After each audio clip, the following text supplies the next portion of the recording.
firman-Mu, pelita bagi kakiku, terang bagi jalanku. Benar Tuhan, hanya firman-Mu lah Tuhan yang menerangi setiap langkah kami. Hanya firman-Mu lah ya Tuhan yang menuntun kehidupan kami. Biarlah Tuhan, hati kami haus untuk diberkati lagi Tuhan, melalui kebenaran firman Tuhan yang sebentar yang akan kami baca dan kami renungkan. Biarlah Tuhan, hamba-Mu yang penuh dengan keterbatasan ini, pakai hamba, urapi hamba.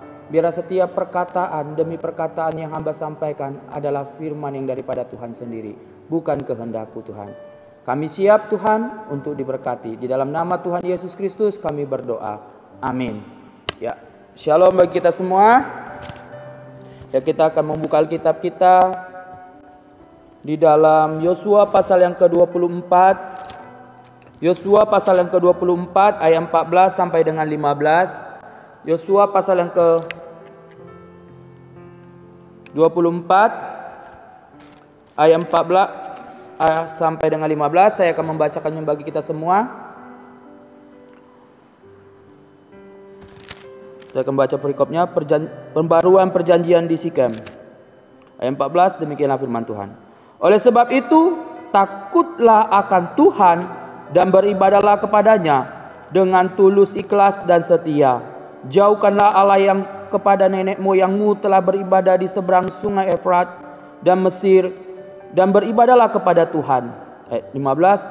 Tetapi jika engkau Allah yang ada kepadanya nenek moyangmu beribadah di seberang sungai Efrat, atau Allah yang orang Amori yang negerinya kamu diami ini, tetapi aku dan seisi rumahku, kami akan beribadah kepada Tuhan. Ya, berbahagialah kita yang membaca dan merenungkan kebenaran firman Tuhan, dan yang paling bahagia ialah melakukan kebenaran firman Tuhan itu di dalam kehidupannya sehari-hari. Tema renungan kita pada hari ini bicara tentang pilihan ada padamu. Pilihan ada padamu. Kehidupan yang kita jalani ini tidak lepas namanya dari sebuah pilihan. Mulai kita bangun tidur, beraktivitas, bahkan kembali lagi tidur.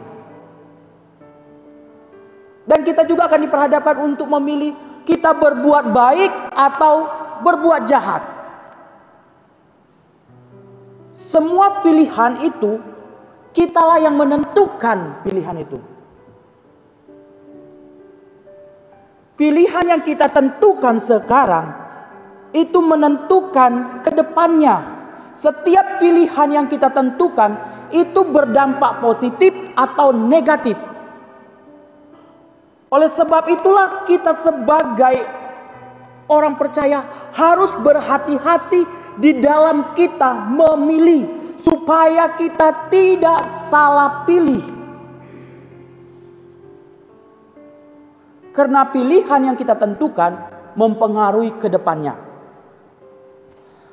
Di sini yang kita baca di tempat ini, teks ini, bagaimana seorang Yosua pada masa tuanya mengakhiri masa pemimpinnya, ia melontarkan suatu pilihan kepada bangsa Israel pada saat itu.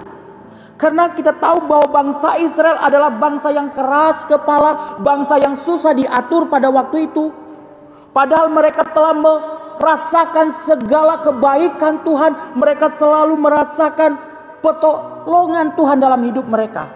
Tapi mereka masih saja menyembah ilah-ilah lain. Mereka masih percaya kepada berhala. Oleh sebab itulah di masa tuanya Yosua memberikan suatu pilihan kepada bangsa Israel. Kepada siapakah engkau beribadah? Pilihlah hari ini. Dan ini juga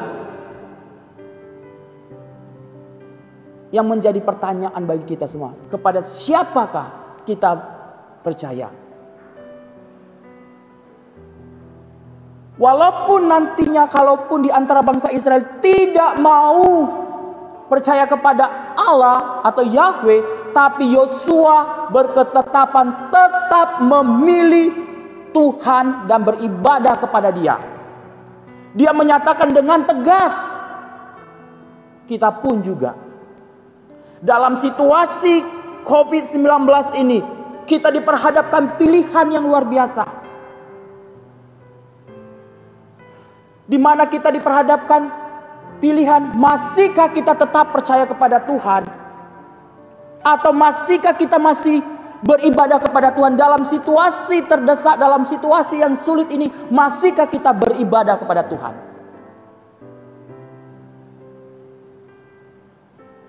Ini juga yang menjadi pilihan yang harus dipilih oleh bangsa Israel.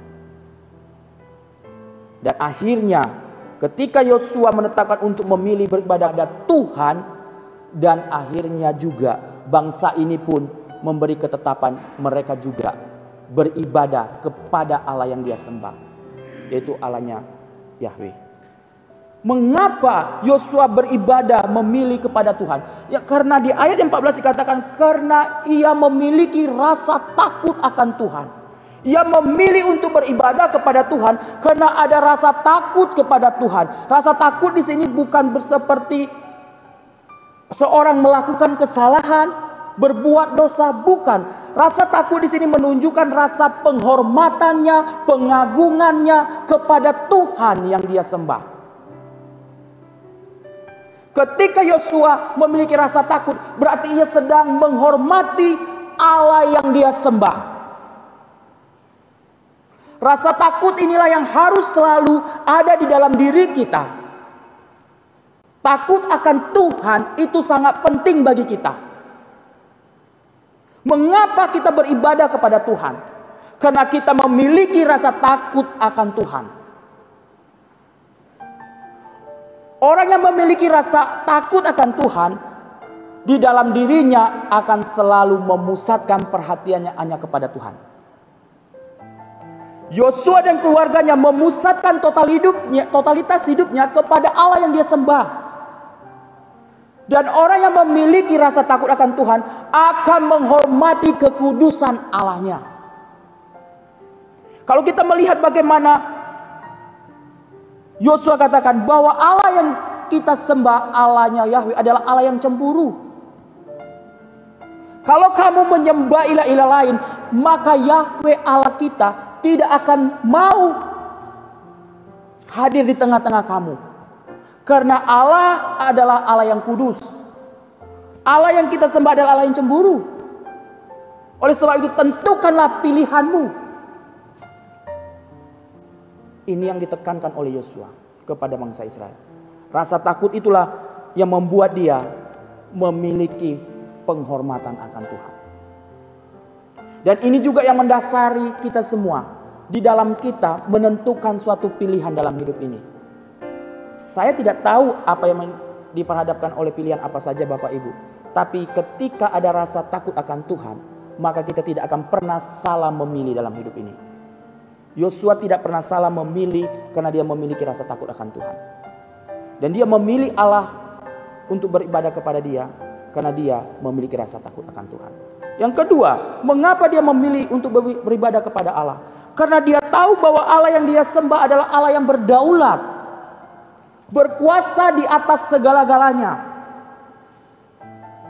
Bagaimana selama 400 tahun lamanya mereka diperbudak oleh Mesir, dan Tuhan membawa keluar bangsa ini dari perbudakan masuk di Kanaan. Bahkan selama 40 tahun lamanya mereka di padang gurun, tidak pernah satupun mereka mengalami kelaparan. Ini menunjukkan bahwa kamu harus menyembah kepada Allah yang hidup, karena Dia adalah Allah yang berkuasa. Bahkan bukan hanya saja menyelamatkan secara jasmani, tapi Allah yang kita sembah berdaulat untuk menyelamatkan hidupmu, hidup di kekekalan. Inilah yang harus kita tekankan dalam hidup ini. Kita menyembah Allah kita karena Dia adalah Allah yang berkuasa.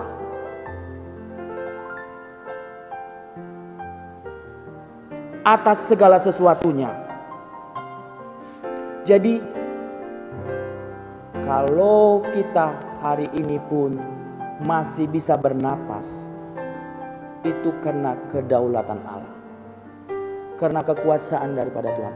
Bukan berarti Tuhan itu berkuasa kalau kita berdoa yang sakit langsung disembuhkan. Tidak. Bukan hanya dibatasi oleh itu. Kalau saat ini pun kita masih bernapas, bahkan masih bisa baca firman Tuhan, itu anugerah berkat kekuasaan Tuhan. Yang selanjutnya, yang terakhir, mengapa Yosua memilih beribadah kepada Allahnya? Karena dia tahu bahwa Allah yang dia sembah adalah yang hidup. Allah yang hidup adalah Allah yang mengerti segala sesuatunya. Kalau Allah orang Amori, Allahnya orang nenek moyang di Sungai Efrat, itu Allah mati. Itu adalah buatan tangan manusia. Tapi Allah yang mereka sembah adalah, di dalam Yesus adalah Allah yang hidup. Kita bersyukur dan banggalah kita untuk tetap memilih Yesus sebagai Tuhan dan Juru Selamat kita, karena Dia adalah Allah yang hidup. Tidak ada Allah seperti Tuhan kita. Jadi tentukanlah pilihan kita pada hari ini. Kepada siapakah kita beribadah? Semuanya Bapak Ibu lah yang menjawab pertanyaannya. Sebab pilihan ada di tangan Bapak Ibu. Kesempatan hanya datang satu kali, tidak akan pernah dua kali. Masa tua kita gunakanlah untuk datang beribadah kepada Tuhan, menyembah Tuhan. Amin, buat kebenaran firman Tuhan. Mari kita berdoa. Bapa kami dalam kerajaan sorga, kembali kami bersyukur untuk anugerah-Mu. Saat ini Tuhan, di masa-masa COVID ini kami dihadapkan juga oleh begitu pilihan. Biarlah Tuhan, firman-Mu mengajarkan kami dalam situasi apapun, kami tetap memilih Engkau sebagai Tuhan kami, sebagai Juru Selamat kami. Biarlah Tuhan, kami boleh lakukan firman-Mu di dalam kehidupan kami. Kami boleh menjadi pelaku-pelaku firman-Mu. Biarlah Tuhan, hamba-Mu yang sudah selesai berbicara, tetapi firman Tuhan tak akan pernah henti-hentinya berbicara bagi kami. Di dalam nama Tuhan Yesus Kristus kami berdoa. Amin.